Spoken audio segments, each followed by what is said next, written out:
Thank you, Kenny. I always get nervous having to do this. I've done this 2 years in a row, and we're 0-2 over those last 2 weeks, or last 2 years. That's second week after I've spoken here. But like Kenny said, hopefully that doesn't happen this week. We do have an intriguing game against St. Charles Catholic. Coach Frankie Monica, who's done a great job at a couple of different schools, one of them being Tulane, as a matter of fact, is going to bring a good football team in. They're going to be well coached, well prepared, and we just hope that we can have one more point than those guys on Friday night at about 10 o'clock.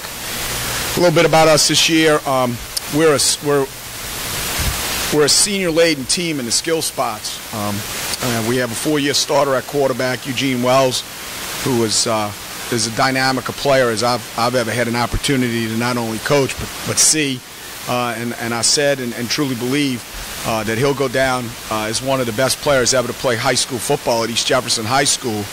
And I get the college coaches mad at me because they come in and he's not really being recruited very hard, and I don't quite understand it. He scored his 69th, his 67th, 68th, and 69th touchdowns of his prep career on Friday night, and I can't quite figure out. They say, well, he's 5'9" and he's 165 pounds, and we haven't seen him play receiver, and we don't know if he's fast enough or not. But no one ever seems to catch him, so I'm always kind of tooting his horn as to what kind of football player he is. And then we also have another special talent who's a commit to Western Kentucky, and Ronald Green playing fullback for us. We're a flexbone team, a triple option football team, so Ronald doesn't get a whole bunch of carries, but he seems to get a whole bunch of yards and get a bunch of touchdowns, and that means a lot to me. So those guys have been with us for 4 years, and they're having their moment in the sun right now, and hopefully we can continue it. We're relatively young on the offensive line.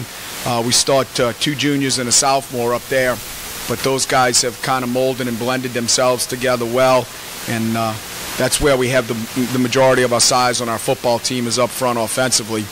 And as long as we're able to get our down blocks where we need them to be, we can run the football like we need to run it. We're also, for the first time since I've been at East Jefferson, we're able to throw the football, and it's opened things up for us. We threw 2 touchdown passes Friday night against Higgins, and this is my 6th football season there. I don't know if we've thrown 2 touchdown passes in 6 years, so I was kind of excited to see that happen. Defensively, we're not a very big football team, but we are blessed with a lot of speed on the defensive side of the ball. We have a returning first-team All-State linebacker in Edgar Jackson, he's kind of our bell cow defensively. He's playing right now with a broken hand, with a cast on one arm, and he's still as dynamic a defensive football player as there probably is in the city.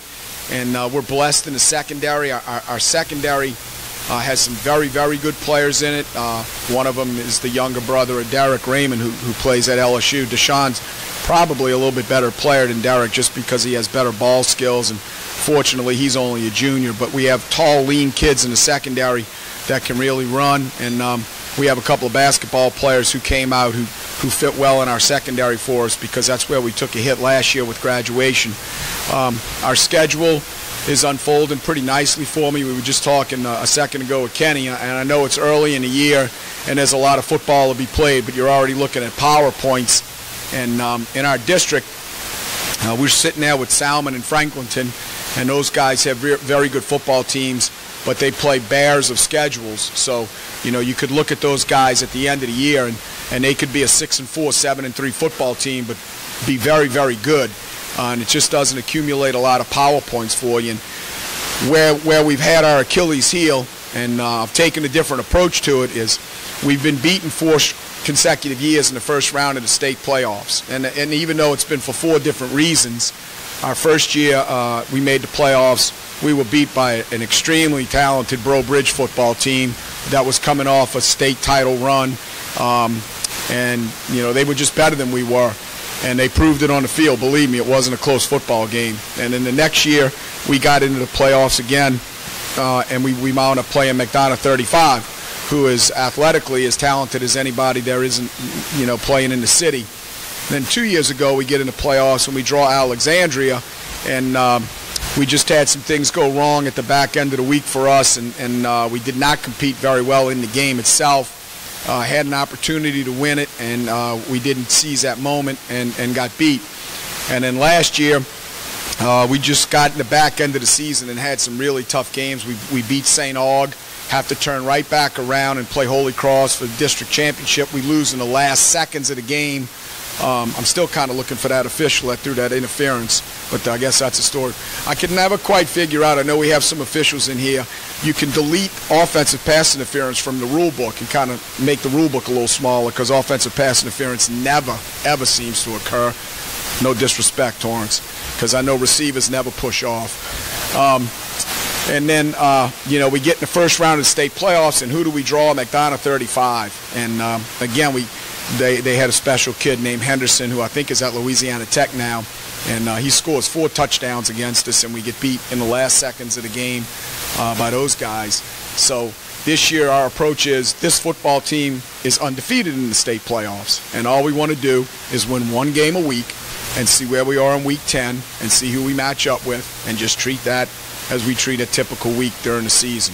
But we think we have a good football team. Our kids have worked very, very hard to get where they are right now, to get East Jefferson, where it is. And people look at us, and our pregame talk last week was about how people look at you and perception versus reality. And I think hopefully reality is more what we were Friday night against Higgins, and we can continue to play that way. So again, thank you for having me here, and hopefully we win this week, and I don't go 0-3 following quarterback club speeches.